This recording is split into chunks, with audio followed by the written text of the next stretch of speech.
Hey, brilliant minds. Today we are breaking down the number 2028 using the division method of prime factorization.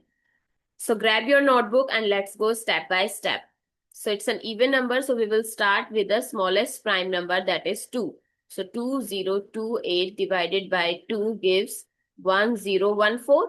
Now again it's an even number, so we will go with 2 again. So this gives us 507. Now it's an odd number, we will check with 3.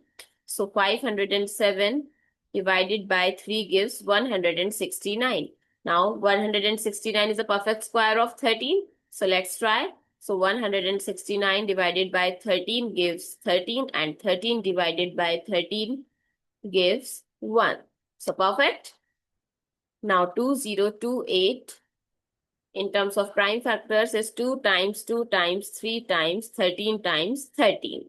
Or you can write it as 2 power 2 times 3 times 13 power 2. So we broke 2028 down into its prime numbers. So pretty satisfying, right? So comment a number and I will factor it in the next video. And don't forget to like, share and subscribe for more cool math tricks.